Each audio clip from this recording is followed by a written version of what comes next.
నగరంలోని గుప్పన్పల్లి Nizamabad rural MLA camp కార్యాలయంలో MLA doctor Bhupath రెడ్డిని పలువురు ప్రజాప్రతినిధులు, కాంగ్రెస్ నాయకులు మర్యాదపూర్వకంగా కలిసి సమస్యలు విన్నవించగా సానుకూలంగా స్పందించారు.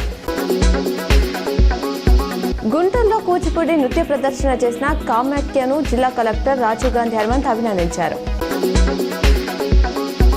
నందిపేట మండలంలోని రాజ్యలక్ష్మి సమేత లక్ష్మీ నరసింహస్వామి ఆలయ వార్షికోత్సవాలు అత్యంత వైభవంగా కొనసాగుతున్నాయి. నేడు ఎమ్మెల్సీ కవిత హాజరై ప్రత్యేక పూజలు చేశారు. కొంపల్లి ఎస్ఎస్సీ కన్వెన్షన్లో జరిగిన పొద్దుటూరి హరినాథ్ రెడ్డి కుమార్ని నిశ్చితార్థ వేడుకల్లో మాజీ మంత్రి బాల్కొండ ఎమ్మెల్యే ప్రశాంత్ రెడ్డి పాల్గొని వధువులను ఆశీర్వదించారు. ఆర్సీపీ విక్టరీ పరేడ్ సందర్భంగా నిన్న బెంగళూరులోని చిన్నస్వామి స్టేడియం వద్ద తొక్కిసలాట జరిగి 11 మంది మృతి చెందిన విషయం తెలిసిందే. ఈ ఘటనను కర్ణాటక హైకోర్టు సుమోటుగా విచారణకు తీసుకుంది.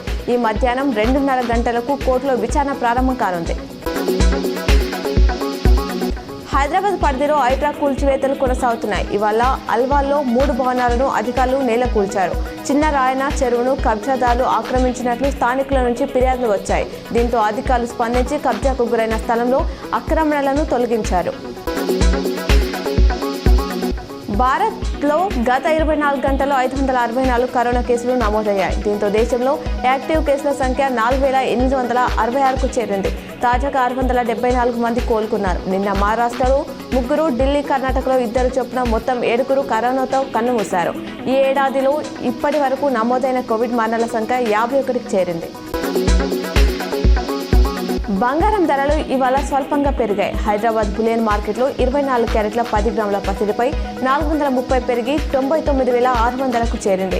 ఇక 22 క్యారెట్ల పుత్తడి 10 గ్రాములకు 400 పెరిగి 91,300 వద్ద కొనసాగుతుంది. అటు కేజీ వెండిపై రూపాయలు 1,000 పెరిగి రూపాయలు 1,14,000గా ఉంది. 2 తెలుగు రాష్ట్రాల్లో దాదాపు ఇవే ధరలున్నాయి.